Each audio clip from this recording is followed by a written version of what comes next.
Oh, they're muted, but we got it recording now, so everyone will get a copy of the recording as we go through it. In exchange for 1 Bitcoin, right? That's what we agreed. One Bitcoin to get the free One recording? Bitcoin? Yeah. What is that, like $400? Just one, no, just 1 Bitcoin. 1 Bitcoin is enough. All right. Well, sorry I'm late because totally underestimated the traffic in coming out of Toronto.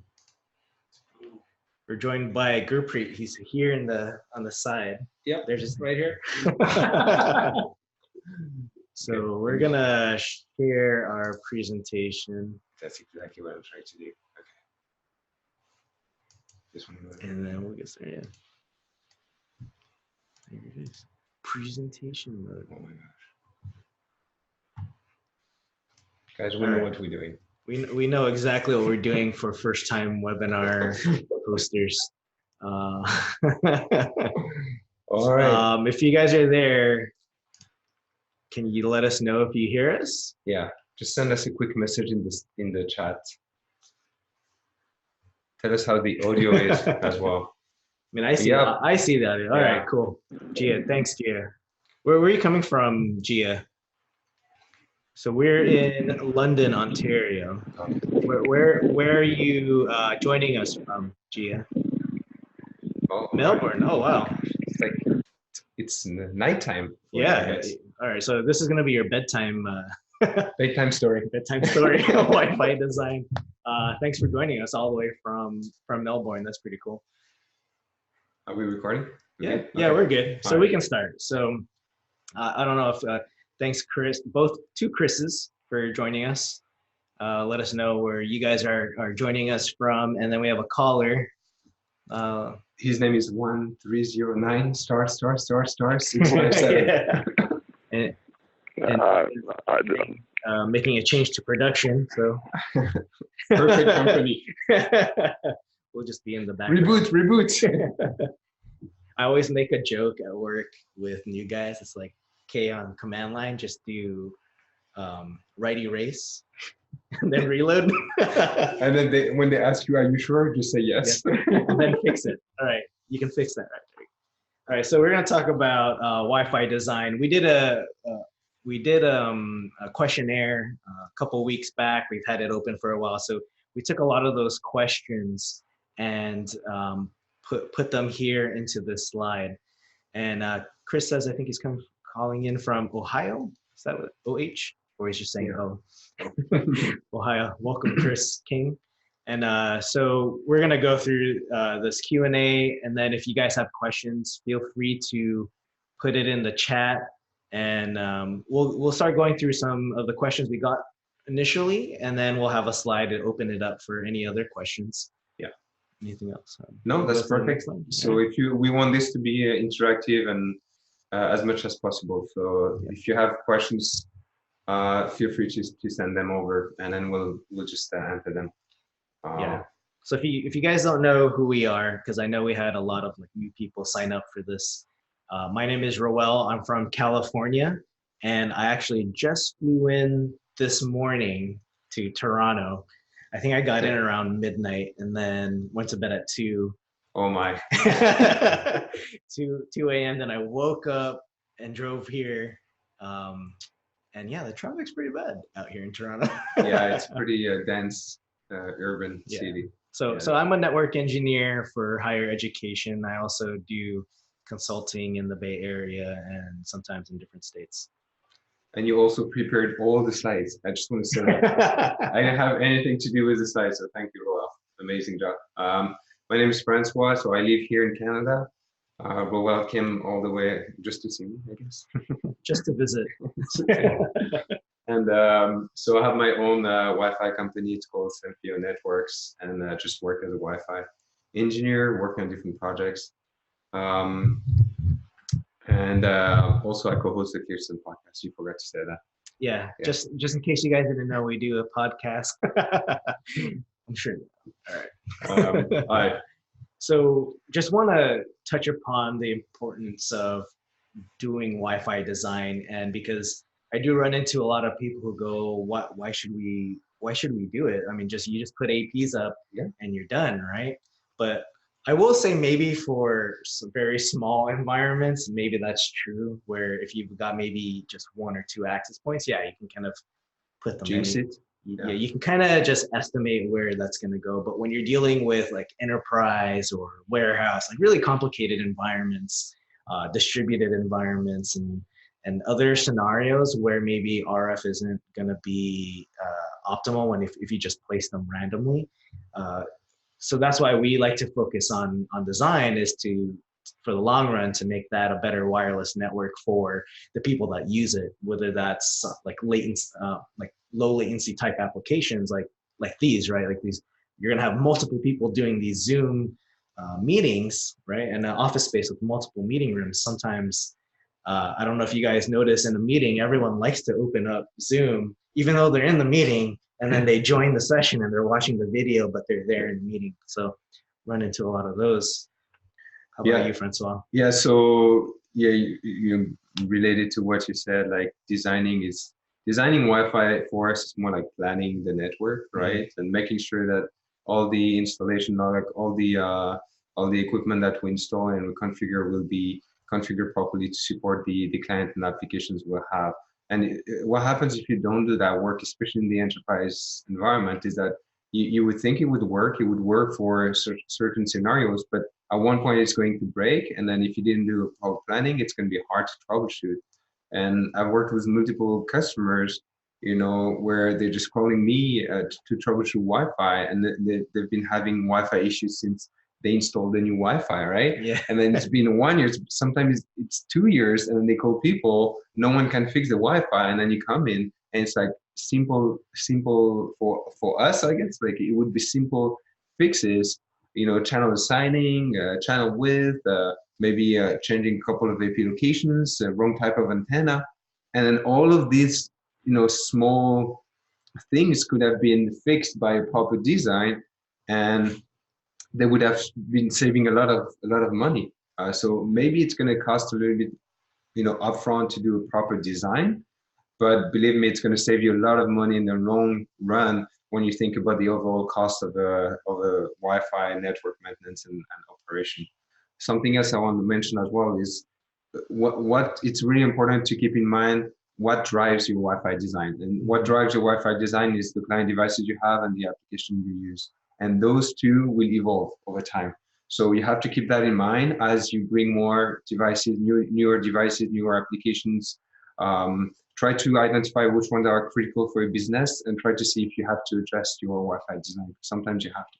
Yeah. So it's going to be this life cycle of where you do a design, then you optimize it after you initially deploy, and then you're going to have this period of where you're just going to use it, and then things will change, and then you kind of start that process all over again as scenarios change, new devices come in, or things like 802.11ax coming out. You're gonna have to change the way you do design there, and so we'll kind of touch upon talking about AX. I think you have a axe today. Talking about an axe, 802.11ax. This is my favorite quote when I really like to tell people about design, right? It's because it's an Abraham Lincoln quote. It's, "Give me 6 hours to chop down a tree, and I will spend the first 4 sharpening the axe."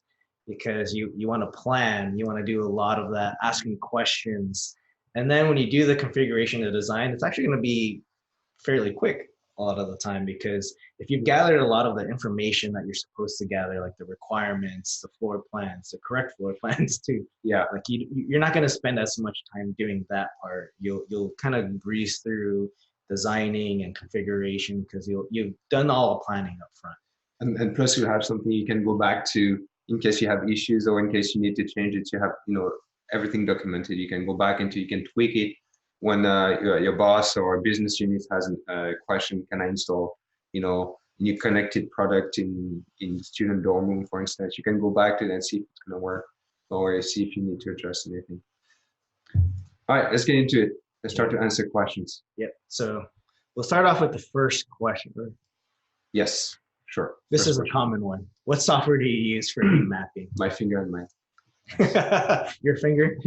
I, on the other hand, I like to use Ekahau. That's my primary Wi-Fi design tool. It's also good for troubleshooting and validating. And this is actually a screenshot of something I did. Uh, that's a 5 gigahertz heat map, just in case you're looking at that, the Yeah. gray area. I noticed my office here is not properly covered.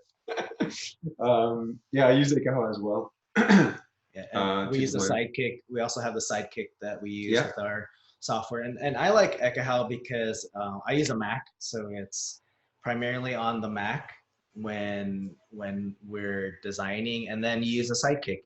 And a lot of times too, we could use the iPad. Yes. For designing, so I don't have to hold the laptop. Yeah, the new Connect solution is awesome. Like with the Sidekick, the iPad is very convenient, and when you try it once, you're like I'm never going to come back to a laptop to do my surveys.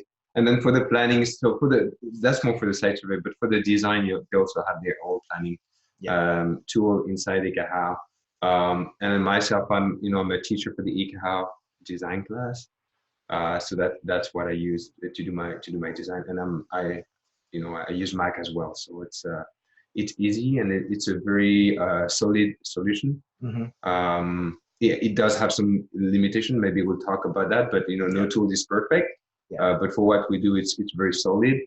And then if you do your due diligence and you gather the proper requirements, the design that Ekahau will give you would be solid, and that's something you can rely on if you do it properly.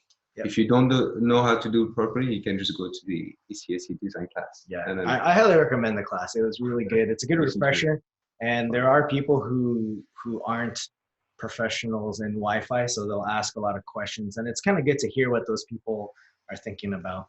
Yeah. But Ekahau is also not the only Wi-Fi design software. There's also IPwave, which does a lot of and they're big in the cellular world too, but they also have a Wi-Fi design application. And what's nice is they do a lot of the 3D heat mapping. They also take things like reflection and diffraction into consideration. So that's another great application. Yeah. Yeah. So one of the limitations of Ekahau is that it doesn't take some of the RF behaviors into account to do the modeling. So like you said, reflection, refraction, inclination floors, all these advanced RF, I guess, calculations are not really taken into account in Ekahau. And when you start designing with directional antennas, changing the orientation of the antenna, that starts to matter quite a bit. So IPwave is really good for that, because it will take all of this into consideration, and you can really see that it's going to affect the RF propagation in your environment. They'll also do a BOM, a bill of materials. So if you list all your access points, even down to like the switches that they're connecting to, you can even do the sample cable runs, so you can see what your distances are going to look like. Yeah. And that'll put it all into a bill of materials, and that's kind of neat, because then you can kind of give that to your salesperson or the partner that you're working with, and then go, here's what I need for that. And also they have a 3D viewer that you could send to a customer, and then be like, here, Mr. Customer, this is your predictive model, and they'll be able to see 3D. Yeah, they could actually move it around and kind of see, like, from the person's point of view, standing there, what does the signal look like? In terms of cost, we didn't talk about that. These are not cheap. So these are like enterprise software, so you have to pay quite a lot of money to use them. If you don't have a lot of money, I guess, there are also alternative solutions out there. When I started my business, I used Tamograph, which is a site survey software as well from Tamosoft, and it was a little bit cheaper. I think I paid maybe 1,000 USD for it, and then it does the planning. It does a pretty good job at it. It's not as evolved as Ekahau and IPwave, but you can get some work done with it as well. Yeah, I think some of the pros and cons for different, the on the more expensive side versus the more cost-effective side is you're gonna have less support, less updates. The algorithms are a little bit different. Like the features will be a little bit different. So it'll be less features, but you can still at least start a design And also, I don't know about you, Royal, but I don't like to rely on the vendor tools, vendor RF planning tools to do my design. The one where you just put a focal plan and place an AP and then give you a circle. A perfect circle. Right? So I don't really trust these planning tools. I call them the sales tools, like they're just designed to sell APs. Yeah. Wi-Fi signal is not a perfect circle. So if you start seeing that on your heat maps, then it's not the best heat mapping tool. All right, you want to move on? Yeah. All right. So one of the questions we got was, how do you decide if the coverage area is high density? Yeah. So that's a good one. And to decide, so what I do is I look at the client devices, the number and type of client devices I'm expecting in this area, and also I'm looking at the amount of traffic they'll be generating. So that's not something I don't have like a threshold. Mm-hmm. Right? I have a threshold when I have no idea what type of devices and client device and application I'm expecting. But if you know exactly what type of application devices you're expecting, you can do a proper capacity planning. And I think we have more questions about that. Yeah, so this one's like specific to high density. And the screenshot I have here is of Cisco Live, which had thousands of clients. Like that is like 13 right there, 13,197 total clients. That's really high density. For me, high density, like the stuff that I do is typically, I've done events, but they're small events, and small by where I mean like over 100 people. Even a classroom could be considered. A classroom could be a high density. I've had classrooms, lecture halls, where you can fit a couple hundred students in there, and each student has 2 devices. So if you've got 200 students times 2, that's a lot of devices. So that's high density right there, and they will use both.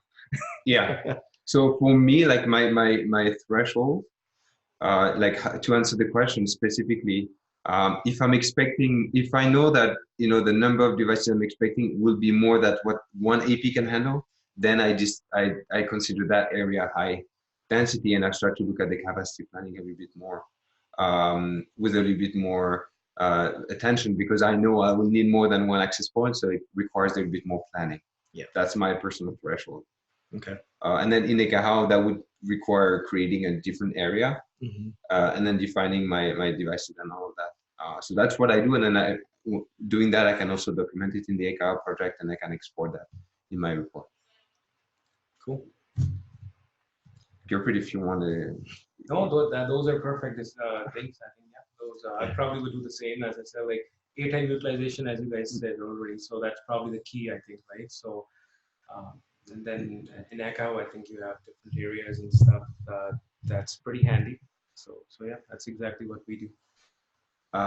Next question is, when you want to design for a new building and customer has no idea about capacity requirements, what would you consider best guess for capacity? If you have to guess capacity, I would recommend using Andrew Vonage's capacity planner. Yeah. Because you can start punching in some rough numbers there where you've got devices. Oh, thanks. I got a cup of coffee here. You can punch in general numbers, like how many clients, how many APs, how much. It'll basically tell you what type of traffic, how many are associated, how many would be in the background. Like, it's a really good Excel sheet. I was using that for a long time in the beginning. Sometimes I do still use it if I just need to give a rough estimate.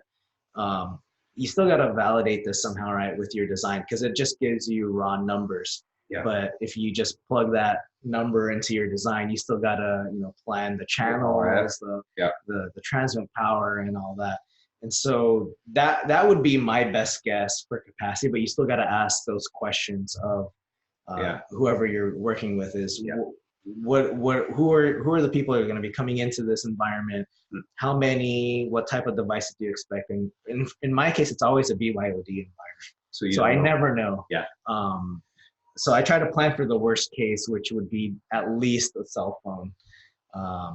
Or if I know that people are going to be bringing in laptops, then I design for laptops in mind, that kind of thing. So I'll tell you what I do. So just assuming the customer has no idea, so it's not a controlled environment where they control the devices.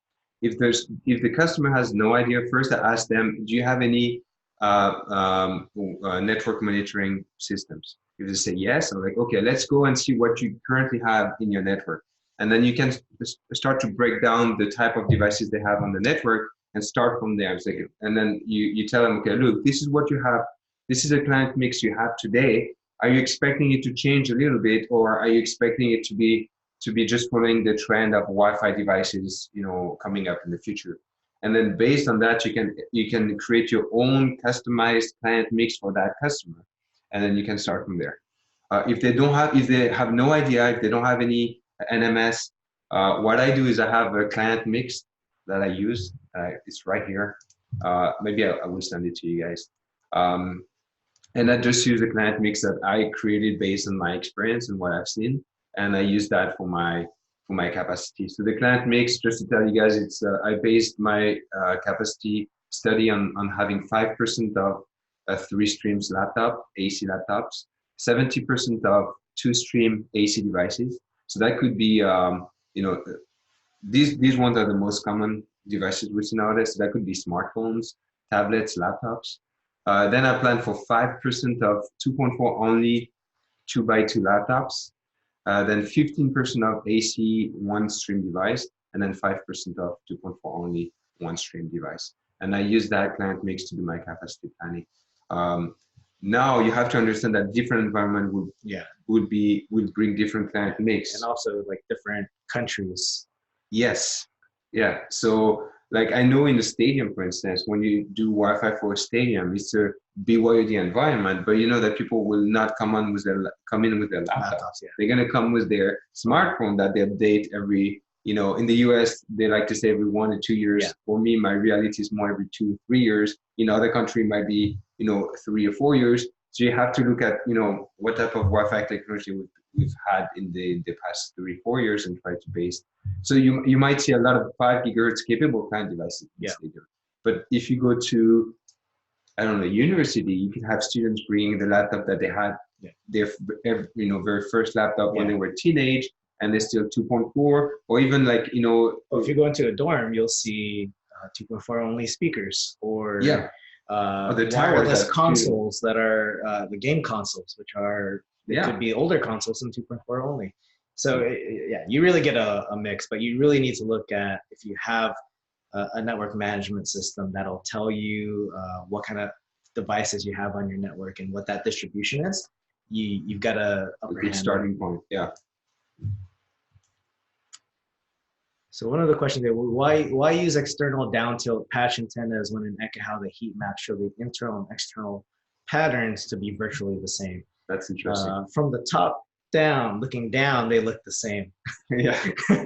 In 2D. You've got to look at it also vertically, because that's one of the reasons why I use a down tilt, is because it'll focus it more vertically downwards versus horizontally. So if you start looking in Ekahau, start looking at individual APs and their patterns versus the whole 5 gigahertz or the whole both the whole spectrum. Look at individual APs and you can see what the footprint is. Yeah. The predictive. I mean, I don't really get to see. I don't really see 100% on a predictive to a validation, but you can kind of see what that heat map looks like for that antenna. Yeah, and something that I'm very careful with in Ekahau is external antennas and antennas that have a different pattern, especially like any antenna that's not an omni, right? Yeah. So I'm very careful because, like we said, Ekahau doesn't take into account diffraction, reflection. That's something you can have tons on in a warehouse environment. So if you go and do an AP on a stick, you will realize that the measurements you get from the AP on a stick is not really exactly what the model is giving you. And it's going to be, for me, it's important to do AP on a stick whenever I use external antennas, because I really want to see like the real signal propagation, including the different reflection, diffraction, and so on. And so what you see in Ekahau might not really be the real life. That's my point, right? Yeah. So even if it looks like the exact same in Ekahau, when you go on site and you measure it for yourself, when you use a down tilt only patch antenna, or if you use a directional patch antenna, you will realize that it will not be the same. Second of all, the antenna is used to send a signal, right? But it's also used to listen to a signal. Yeah. So because of the directionality of the antenna, when you use a down-tilt omni, when you use a directional antenna, the antenna will not listen to any noise that you don't want to hear about, right? So this will help you minimize a little bit the noise, minimize the CCI, and plus, because of the gain, that's something that's very important. The gain, you have to look at the gain, Yeah. because the gain will help the antenna to pick up the signals coming from the client devices. So in an environment where it's a warehouse with high ceilings, the gain will really help you to make sure that the antenna is focusing on the signals coming from the client devices that are on the floor, and then use that gain to better listen to those guys and better understand the frame that they're sending. So you're going to allow your clients to send with better modulation techniques, higher data rate, higher SNR. So it's going to help the uplink as well. So you have to think about the bigger picture. Don't just look at what Ekahau is giving you in terms of, like Roa said, like 2D signal propagation. You have to think about the uplink, downlink communication between the clients and the antennas, and also look at the elevation aspect of it. Because when you're using built to internal omnidirectional antennas and you're putting it at such a high elevation, like 30 feet, if you increase that transmit power, you're basically not really extending that signal farther. It kind of squishes the signal. And so the signal like looks really great up there, 30 feet up. And when you've got dozens of those APs up there, they hear each other really well. And so if you're using something like RRM, then you're going to end up having these APs automatically power down their radios. And so that's why I like to use a down tilt omnis as well, because it still shapes that signal, and I'm not getting too much of that omnidirectional nature at the ceiling level. But I use these when I get above like 20 feet. Yeah. Yeah, I think one more technique that I remember Francois taught me once was you can just import like a blank page, like a white, and then you put your AP on it, and then you can look at the vertical as well as the horizontal plane to see how that looks like, just to give you an idea. Yeah. But as you mentioned earlier, like AP on a stick is still very important in those areas for sure. And be sure to check the data sheet with the pattern and Ekahau. Yeah. Sometimes they don't match, and that's usually between communications with like Ekahau and the vendors. And I've had that come up twice where I look at it and I go, that the pattern doesn't look quite right. Yeah. And so I'll look at the data sheet and it just doesn't match. And you just got to put in a ticket and say, hey, can you work with this vendor to get the right data sheet so the pattern looks correct? Otherwise, your design is going to be completely off. Yeah. All right. I think we covered this one. Yeah, it's down. Sorry. When you're here. Oh, so yeah. I added it. Yeah, so this is my example with the down tilt omnis. And so I kind of looked at the signal strength virtualization statistics to actually see the difference in the signal. And so I think if you go to the next one, it shows it down tilt. So yeah. So this one is a down tilt? Yeah. The second one, that's the omnidirectional. So this is an MR42. Okay. That's the MR42E with the down tilt omni. And that's just a predictive. Yeah. So you can see like the signal is stronger. The distribution goes to the stronger side. Because the down tilt just focuses the energy downwards. Yeah. Which is what you want. All right. So this is an interesting question that we got. How do you prevent Wi-Fi and Bluetooth interference? Yeah, the quick answer is you don't. Yeah. But the beauty of it is Bluetooth is an amazing technology. Like if you look at Bluetooth a little bit more in detail, especially the newer version of Bluetooth, is Bluetooth will dance around Wi-Fi. If you look at the spectrum, Bluetooth is a frequency hopping technology, so it doesn't transmit on one fixed channel just like Wi-Fi does, right? It just hops around in the 2.4 frequency band, and it's going to look at where the frequency is free, and where the frequency is free, it's just going to hop around. And even if you have Wi-Fi communication, it's going to hop around the Wi-Fi communications. Maybe one day we can show you that's a demo you can do with a Sidekick. Yeah. You take a Bluetooth speaker, you start a music, and then you start changing channels for your Wi-Fi, and you will see the Bluetooth will just go wherever you don't have any Wi-Fi. Yeah, it kind of covers the whole 2.4 spectrum, and it depends what kind of device it is. So you're talking about your wireless mice, your headphones, speakers, like all sorts of stuff. So if I see Bluetooth, I kind of just design with it in mind. Yeah. And you let whoever you need to know that there's a Bluetooth here, and maybe you should focus your devices to join 5 gigahertz instead, if Bluetooth is actually causing an interference in your environment. The second thing is Bluetooth is a very narrow band transmission. So even if it transmits on top of your Wi-Fi channel, only a very subset of your Wi-Fi channel will be impacted. And Wi-Fi has this error coding mechanism that allows you to recover some bits, even if you lose them during the transmission. So the error coding will allow you to recreate the sequence. That's why if you use your Bluetooth mouse all day long next to your computer and you connect it to 2.4, you're never going to see any impact on the user experience, because Wi-Fi will recover the bits. The only issue you're going to have is if you have a lot of Bluetooth devices and they start to hop, like a call center, they're all on their wireless. Yeah, and then what will happen is this will increase the noise. So you will reduce your SNR for Wi-Fi communication. So Wi-Fi will still works. It's just that your noise will be higher. You won't get as a high of SNR. Maybe this will impact the moderation technique you use for Wi-Fi transmissions, but this will work. Last thing I want to mention here: Wi-Fi will never interfere with Bluetooth. Okay, even if you put and I do that demo when I teach EKH, when we talk about spectrum analysis. It's awesome, and I got that demo from a Fernie. So you put a Bluetooth speaker, you start music, and then after that you start introducing different interference on 2.4. The music will never stop. Even if you have Wi-Fi traffic on the 3 channels, 1, 6, 11, the Bluetooth music will always go on. Wi-Fi will never interfere with Bluetooth. The only way we can stop the Bluetooth communications is by using like a wideband generator device, right? That would just generate a signal on the whole 2.4 frequency band. Raise the noise. Yeah, and then the Bluetooth will stop. But that's the only way you stop Bluetooth. So that's how you stop.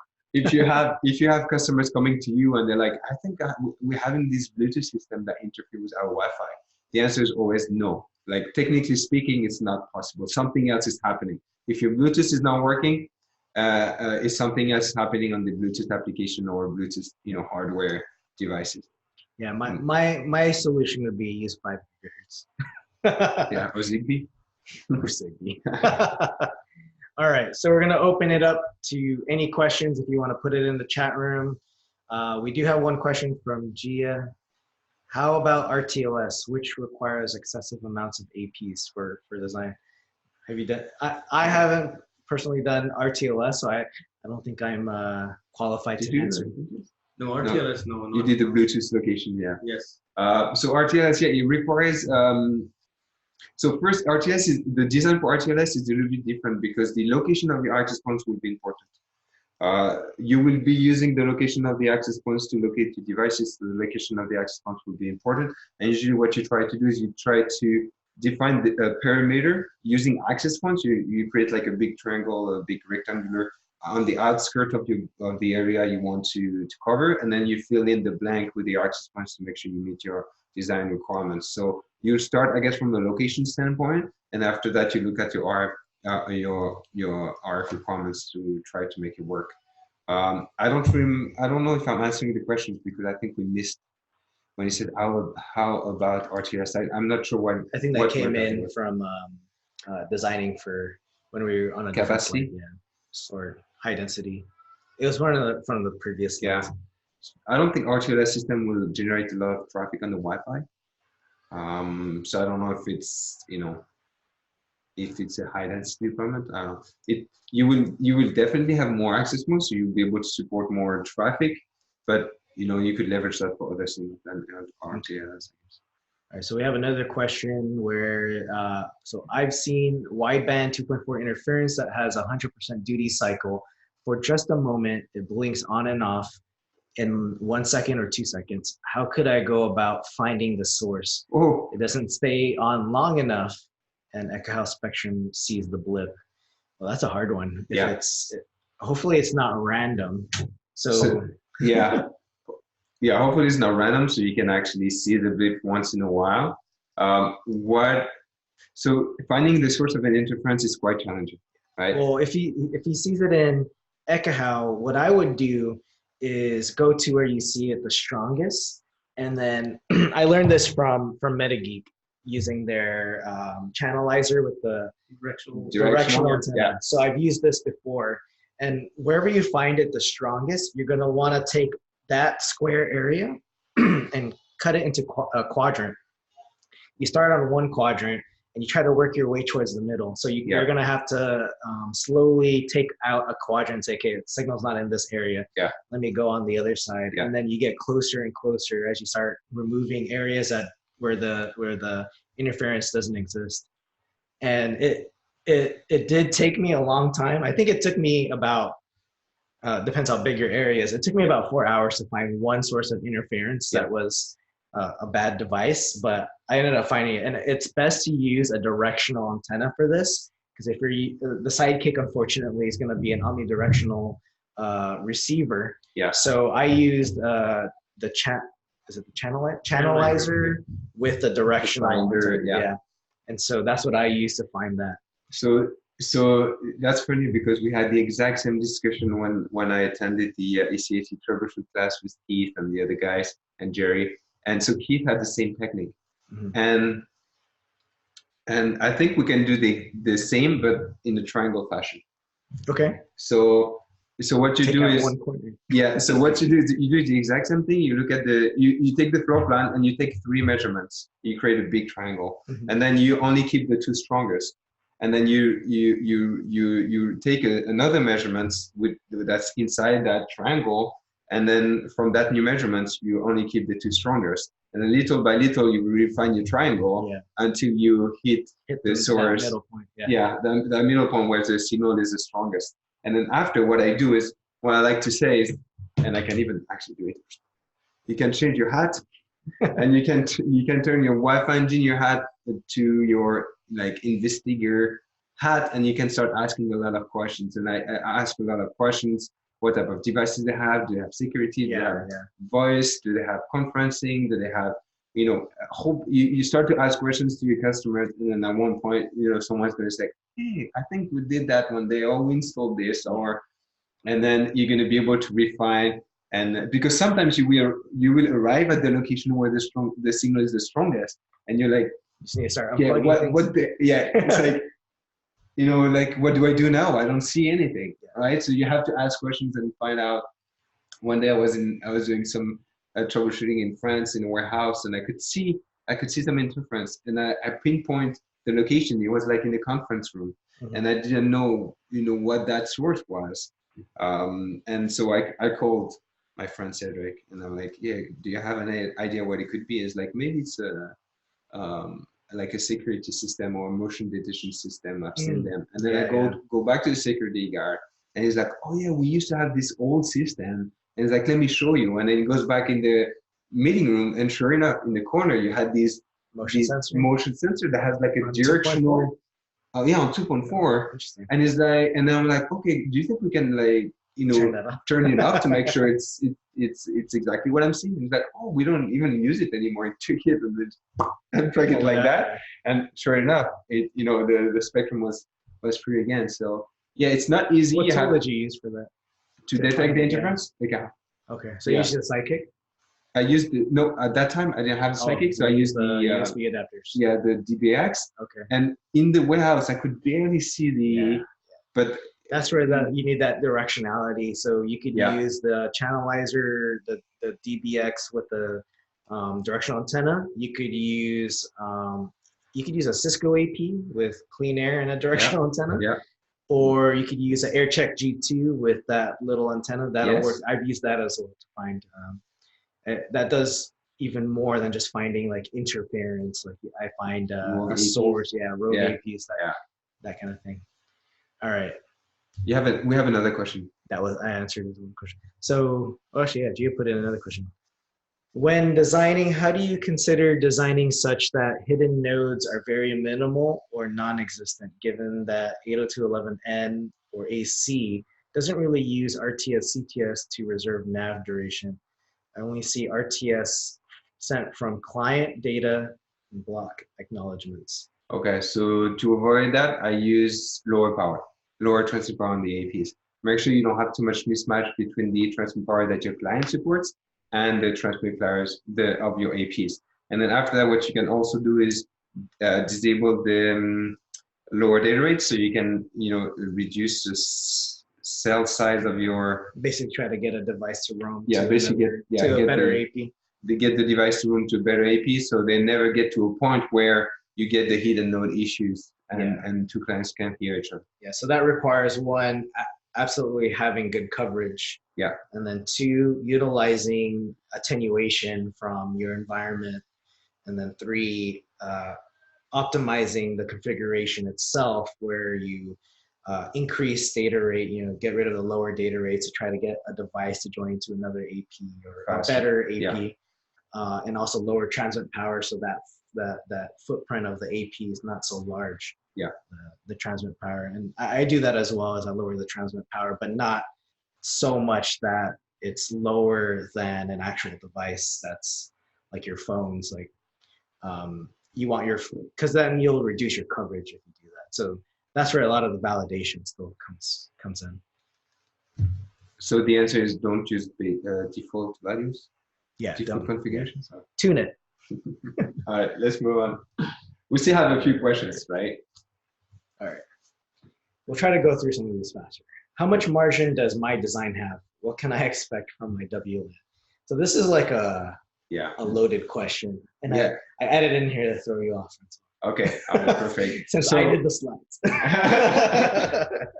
So for me, I look at this question and it's a personal question to me, because I used to have the exact same question when I started doing Wi-Fi design. And it's like, am I doing a good job? You don't really know, right? And this is kind of like, it's like anything, right? You will build your confidence, doing more and more Wi-Fi design. So as you do more and more Wi-Fi design, you start to see that your work is paying off, your work is working well, and you start to be more and more confident, and you start to know that it's going to work. Yeah, you get more experience doing it, and then you understand how certain environments work. Exactly. Yeah, you understand that, and so you become more and more confident. So you will never know 100% what to expect from your design, right? But you will be confident that it will support what the customer wants. And in order to how much margin do you have? That's a question I have to return to you guys. Like, how much margin are you willing to accept? Like, that's basically risk. Yeah. So how much risk are you willing to take in by putting in a design that may or may not meet the requirements? So this is where a lot of the planning comes in. So that way you reduce that margin where you actually have a point of absolute certainty, right? You have some sort of certainty that it's going to work. And that's where you get your expectations.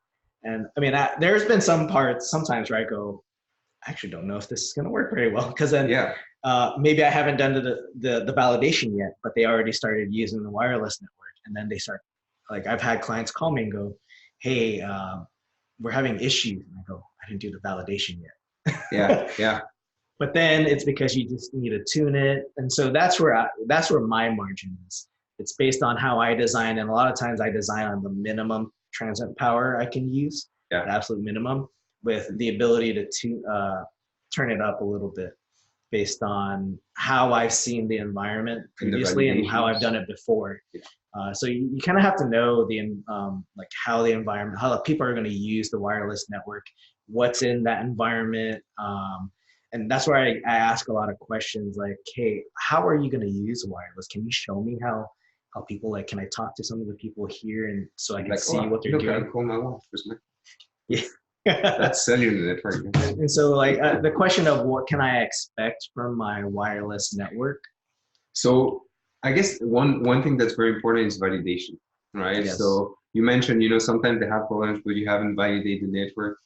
For me, like for my projects, like if my customer tells me I don't want you to validate the design of the installation, I tell them, I don't want to work on this project, because validation is very important. That's where you can catch all these little tweaks and things that you could adjust, and that's where you make sure that you deliver what the customer expect, and you can actually take that time, the validation time, to validate the design, validate the Wi-Fi with the customer, and then the customer, believe me, something is not working, they're gonna let you know.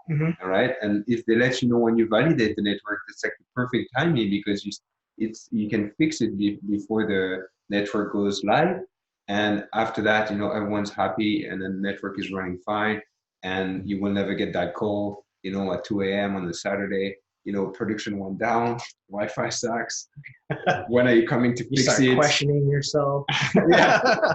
So I mean, the perfect example is when I told you a couple of days ago when I did that validation. Yeah. We turned on 802.11r because the data sheet says it supports it. Now it's one thing to look at the device and say, hey, it supports it, let me turn it on. Yeah. But you got to test it, right? And so this is where this validation part comes in, where I was using the actual device and the application on the device, but we learned that the application itself did not like the roaming for whatever reason. And so we turned 802.11r off and everything was better. Yeah, magic.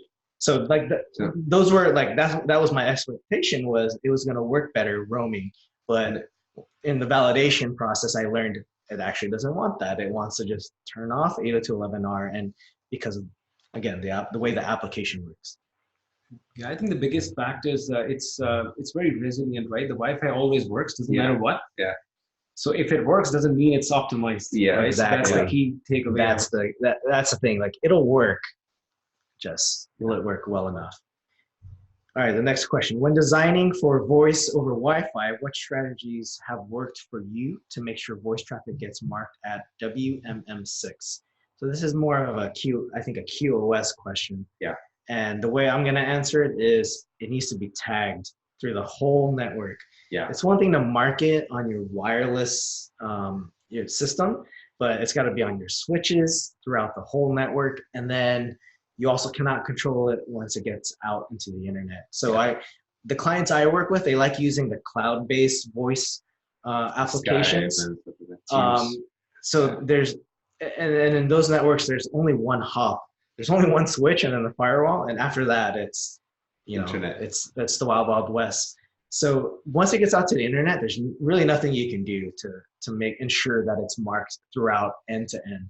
But in maybe a large network, you could control that and make sure you're tagging it throughout the whole network. So to answer, so the question is, what strategies have worked for you to make sure voice traffic gets marked at WMFC? So the traffic get marked at the application level. So the application that you use to generate the voice traffic, whether it's Skype or whatever, or VoIP device, that application will tag the traffic. The Wi-Fi network will just make sure the tag is maintained, right? So you're actually not going to tag. I don't think you can tag, the Wi-Fi traffic. You just trust whatever the application is giving you. And what you have to do on the Wi-Fi network is to make sure that you enable WMM, enable QoS, so that the Wi-Fi can tag and trust that traffic. And then what you can do is when you can do packet capture, right? If you want to validate, you do packet capture, and then you can filter for wlan.qs.priority = 6, and then you'll see all that voice traffic. And what you can see is you can also source the transmit address to be your client device, make sure that the device is actually sending voice traffic. And then going back to Rowell's point of a lot of voice applications now going online, what you'll notice is that the frames transmitted by your device will be tagged as QoS 6, but the frames going back to your client devices might not be tagged as with a priority of 6. They might still be QoS frames, but they might not be QoS 6. Yeah, so I mean, you bring an important point, which is to, again, validate and make sure that it is getting tagged somehow, right? So maybe from your device, ensure that the application is tagging it, and then check to see if it does get tagged coming back. And then you can kind of troubleshoot from there, right? And then there are going to be things out of your control, but there are other tools out there like Fastlane, Cisco Fastlane, that can kind of help with that, where you can whitelist some applications and they get higher priority. That's only for iOS, right? Only for iOS, yeah. But there's a lot of iOS devices out there. Yeah. You don't have one, right? No. Yeah, I have an iPad right here. Oh, there you go. So I mean, that's kind of, and also, I mean, getting it marked as WM6, that's kind of like what we look for. Yeah. It's validating that it is getting tagged at the application level. It's usually the case. All right. All right, next question. Is Cisco's default RRM transmit power threshold of -70 dBm good enough for voice grade networks? Or is -67 a better best practice? I don't know. That's a good question. That's the type of things, like when I change these settings, I test. Because it comes back to testing, because maybe it will work with -70. It really depends on what's happening on the network at that given time. And it depends which voice application you're using. Are you using a Cisco VIP phone, or are you using an iPhone with FaceTime? Yeah, so I would say I would recommend reading what the vendor's best practices, and try to design around that. Because one of the things too is when you try to get support from these vendors, they might ask this question and go, what is your RSSI? Are you getting -67 or better? And then if you're not, most likely that vendor is going to say, well, try to get a better RSSI. Yeah. But I actually go for -65. That's my threshold, just in general when I design. Is that for your primary signal strength, or is that Primary. for your power threshold? That's my primary that I go for. But for default RRM, I also don't use default RRM. I will tune it. What? Again, you got to look at your application and then test it. So the way you're going to test this is you're going to actually do a test call and walk around and somehow collect logs on that device to see, is the voice quality there for what you're trying to achieve at -70 dBm. Yeah, and do those tests with your customers, believe me. You get more out of it. Because you're going to look at different devices. It might not be a voice grade phone that you put up to your ear. It could be like Vocera that they put around their neck. Yeah. It could be something that's on their belt. So you got to actually test those scenarios, because your head has a different attenuation level than your chest and your waist. So you're going to, and that's different for every single person. So you're going to have to test those out.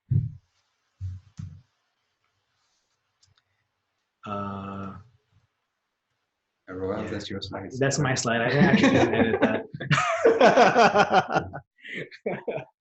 Have you run into interference with lighting such as halogen or any other type? Yeah, so this one, I've run into one of these interference once. So what can happen is, it's called electromagnetic interference, or EMI. I researched it this morning, so I could get the exact name. So what happens is you can actually, like from the fluorescent lights or from some of the ballast used for lightings, you can actually get electromagnetic energy that bleeds out and then come and interfere with Wi-Fi waves. These type of interference don't really happen anymore with LED if you have LED lightnings. So that's a good thing for us, because I think we'll see less and less, but it does comes from fluorescence and some ballast. And what's hard is that you will only see it if the light is on, right? So I was working for this customer, and then they were telling me, okay, I was a service provider, and they told me, in this specific area or neighborhood, we're having a block, we're having issues on the Wi-Fi. Wi-Fi doesn't work on 2.4, and we don't really know why. So I was like, okay, let's go over there and do a spectrum analysis. We went on site during the day to do a spectrum analysis. Of course, during the day, no one has the lights on, so everything was good. And then they come back and they say, it doesn't work.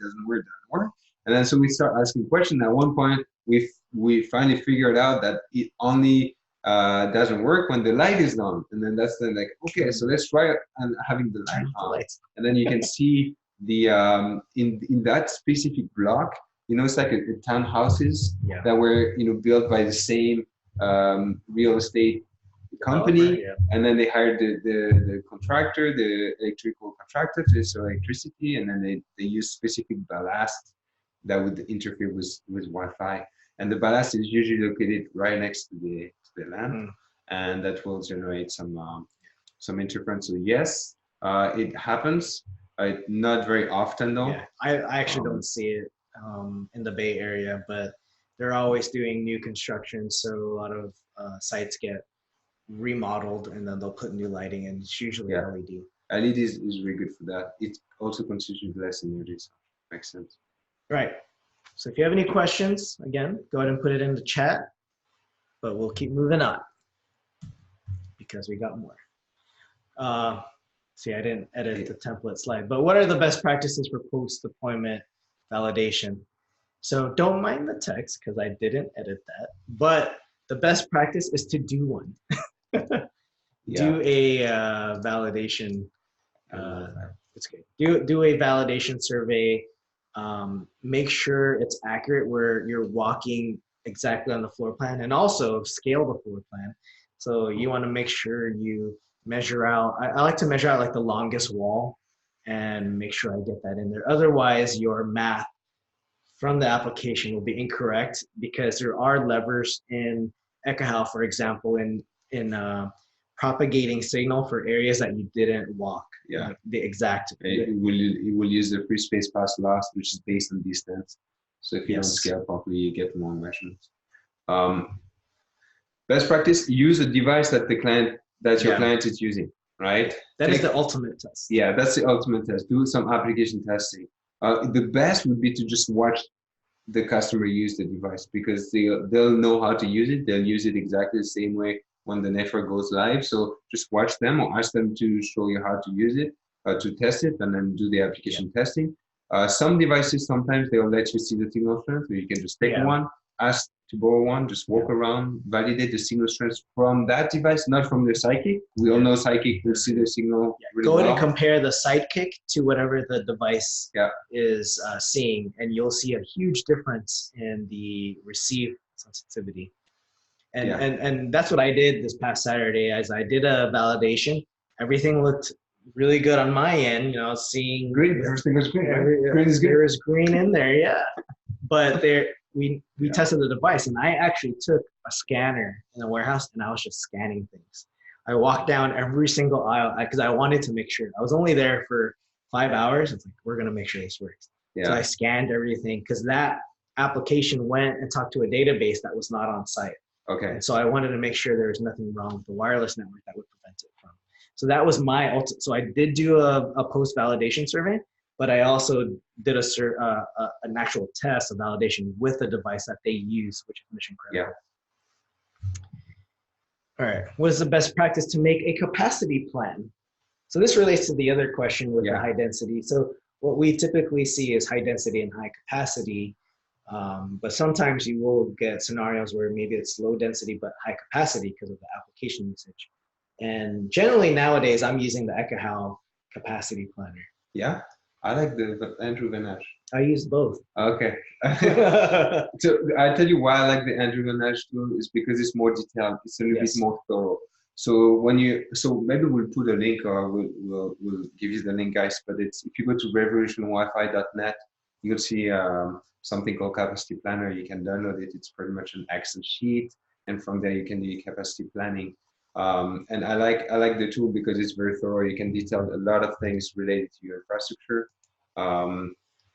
And it's in Ekahau. I also input the information in Ekahau, but for me, Ekahau is more for documentation purposes. I do like to see the airtime visualization. It's nice. You can do it, area per area.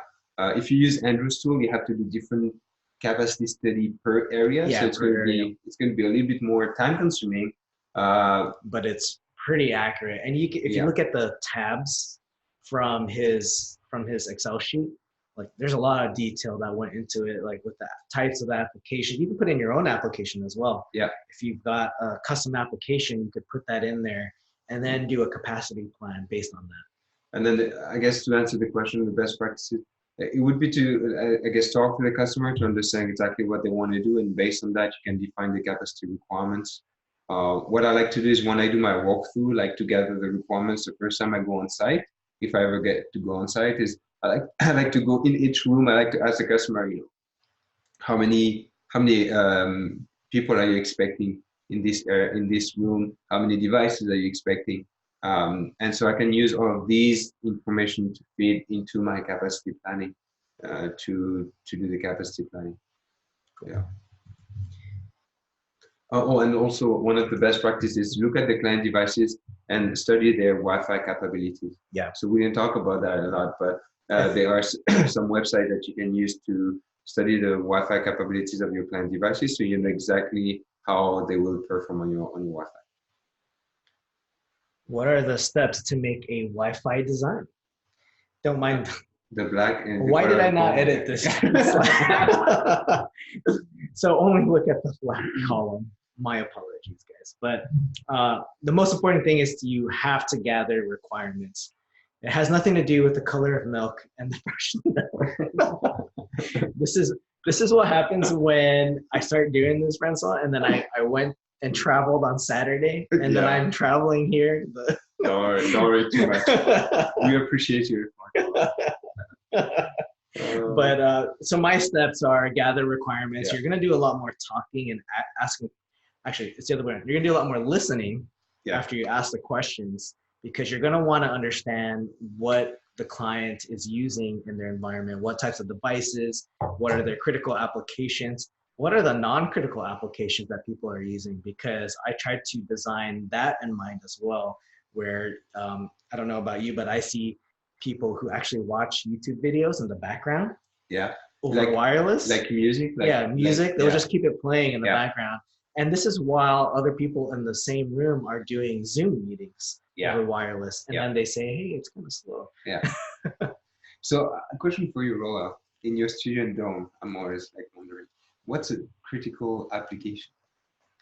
Is online gaming considered a critical application? No. I mean, we accommodate it. We go. If you ask the students, I mean. If you ask the students, they'll say, you know, music and games. But sometimes a lot of students have to do some sort of online test, but they do it in their dorms. So that would be considered critical. Yeah. So we try to at least make design for that sort of capacity. Okay. But typically, a dorm will have an AP in its own room. So to go back to the question, so gather the requirements. When I gather the requirements, I like to look at two different families, I guess, of requirements. First, anything related to the building, the floor plans, the wall, the ceiling height, the scale, and blah, blah, blah. Aesthetics requirements, we have that right too. And then in the second family, anything related to the Wi-Fi, the future Wi-Fi network, client devices, application, AP to be used, a number of SSIDs. Yeah, they're joining the party. And then I take all of that, I do the design, and then when you've done the design, at the end of the design, you should know exactly how many APs you'll use, which AP, which antenna, and then you can create the detailed report that you can send to your customer, and then from that point, the customer will install the access points, and you can move on. You made an important point too, which is design on the AP and antennas that you are going to use.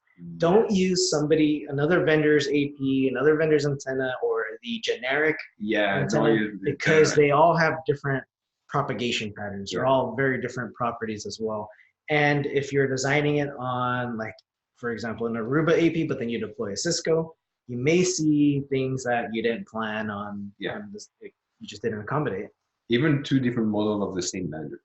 Sometimes if you're gonna use if you're using a 4800 a year Cisco 4800 a year design, but then you deploy a 1800, don't do it. Will non-Wi-Fi 6 clients see much, if any, performance enhancements with Wi-Fi 6 APs? I said yes. Yes. Okay. All right. Right. No explanation. I think from that point we have Wi-Fi 6 questions. Do you want to keep them for a second? I removed a lot of them. So we will have a separate Wi-Fi 6 session, but we'll touch upon a little bit here. The reason why I say yes to this is because the new APs will have newer hardware, better antennas. Once you have Wi-Fi 6 clients joining, they'll be on an efficient, they'll use the efficient protocol, Wi-Fi 6 protocol, which will make it better even for the non-Wi-Fi 6 clients. And if you look at how the client devices use the airtime available, to them right now, they divide all the. I scared of it. Shit, I hate spiders. There's a spider on the floor, and I hate spiders, but I don't want to kill it. So right now they all share the airtime right, one at a time.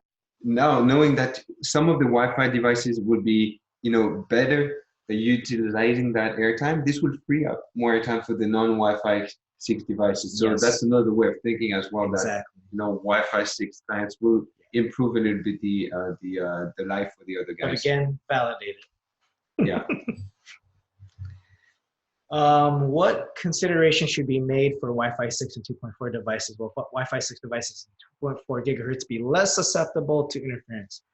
And again, default slide. I didn't change the text, but I don't think so. But I mean, what consideration should you make, right? So hopefully, Wi-Fi 6 devices will be on 5 gigahertz. Well, I'm thinking they have 2.4 radios. Yeah. What I'm thinking about is, the idea behind Wi-Fi 6, and when you look at the documentation from, the IEEE or Wi-Fi Alliance, they're talking about different type of devices coming up to market, IoT devices, VR headsets, and all these devices might not have the same requirements from the Wi-Fi network, right? VR headsets need a lot of bandwidth, low latency connections. IoT devices might not need a lot of bandwidth, and they're not going to generate. They want to be able to sleep more often. So in the whole Wi-Fi 6 improvements, they try to accommodate different things for different type of client devices. And I think that the idea of bringing back Wi-Fi 6 on 2.4 was more to accommodate IoT devices, where the goal would be to just transmit once in a while, once a day, once a minute, once an hour, and those will not generate a lot of traffic on the frequency, 2.4 frequency. So even if the 2.4 frequency is busy, I think it will not impact those IoT low bandwidth type of devices. And I think that's what we're expecting to see. But again, it's still too early to talk any more about Wi-Fi 6 because we haven't seen it in the wild with a mixed environment. So a lot of these efficiencies and improvements may be just seen with only Wi-Fi 6 devices.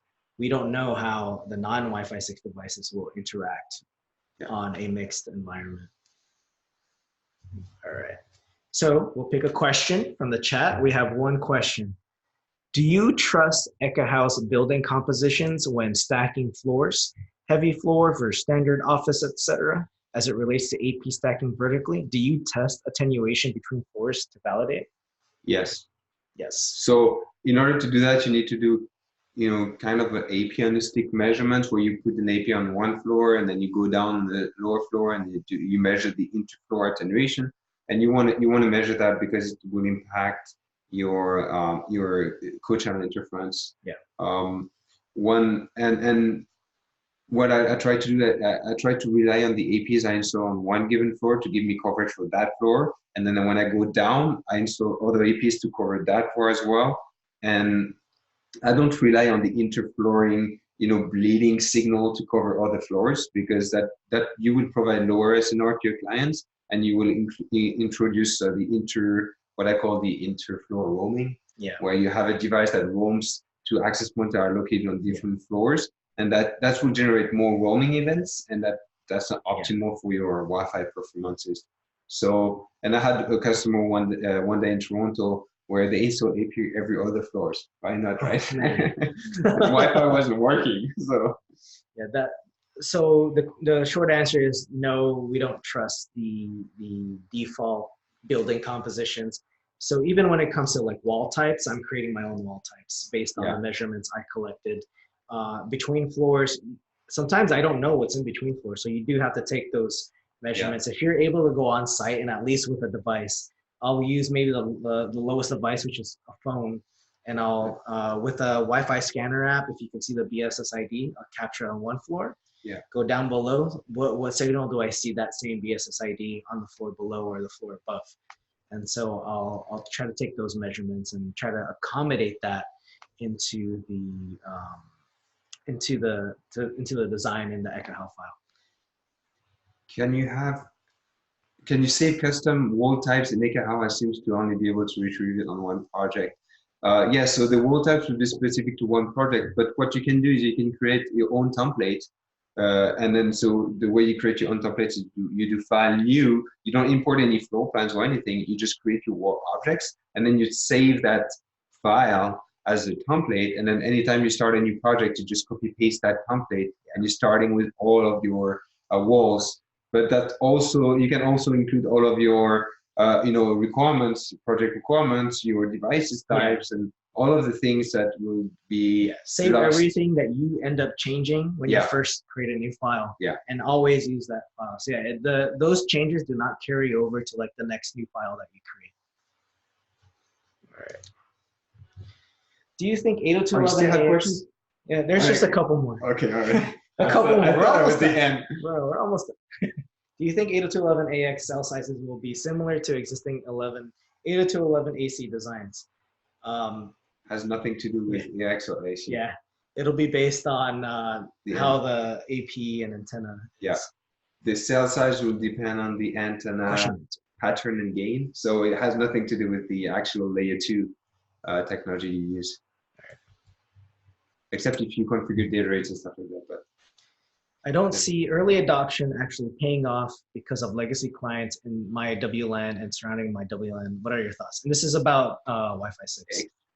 I don't see any big payoffs either. So maybe the question is like, should you migrate to Wi-Fi 6 now? If Wi-Fi 6 APs, if you could wait, I would wait.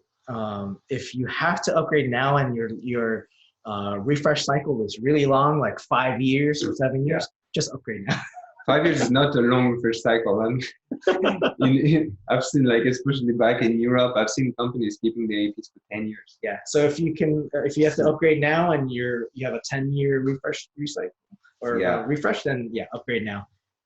So that way, when the Wi-Fi 6 clients do come, the Wi-Fi 6 clients, then you have Wi-Fi 6. You have the infrastructure to support it, and it has to start. It's like a chicken and egg issue. You have to start at one point, and you can start at the infrastructure. And anyway, the vendors, at one point, they will not let you buy AC access points anymore, right? They want to sell. And before you even purchase Wi-Fi 6 access points, get a few for demo purposes just to test it out. And test it out with your devices, test it out with your applications to see if you're expecting the same results, because this is new hardware, new protocol, there's going to be bugs. And so we have to find those bugs with all this. It's just like using any other new technology, right? Sounds like you had some experience. Yes. All right, so that was the last question, Francois. Awesome. Unless anyone else has any questions in the chat. Oh no, we answered this one. Other than that, we kind of breezed through it. But I only added a few Wi-Fi 6 questions in there because we're already pretty long here. We'll do another webinar just on Wi-Fi 6 because, in fact, you and I are doing a presentation at WLPC Prague on Wi-Fi 6 as we're testing out multiple APs and devices, checking it to see how it actually interacts with devices. And we're going to do some mixed environment testing. So we'll see how that goes. We just kind of wanted to do our first webinar and get it out there, get to know you guys that joined, and then we'll reshare this out. Also, there'll be a recording that we'll put on YouTube probably. Yeah, we'll put it on YouTube, and we'll also put it in audio format for the podcast. Okay. But if you guys have any other questions, if you have any feedback or comments on this webinar, just let us know on Twitter at ClearToSend. You can hit us up on email, hello@cleartosend.net. We appreciate all the questions. Yeah, you can hit us up on Slack if you're not on our Slack already. I think you go to cleartosend.net/join-Slack. But we appreciate all the questions coming from John and Gia and Chris. Those are really good questions, and hopefully we answered them. If we didn't answer them, just let us know, and we'll do our best to actually get to the point. But other than that, thank you guys. Thank you for joining. Hopefully, appreciate it. It was entertaining. Thank you guys. It was for sure. And we have Gurpreet over here on the side. You want to show yourself on camera? Sure. Hey guys. All right. Thank you guys. We appreciate it. Thank you. Thanks, See you next Gia. time. Thanks, John.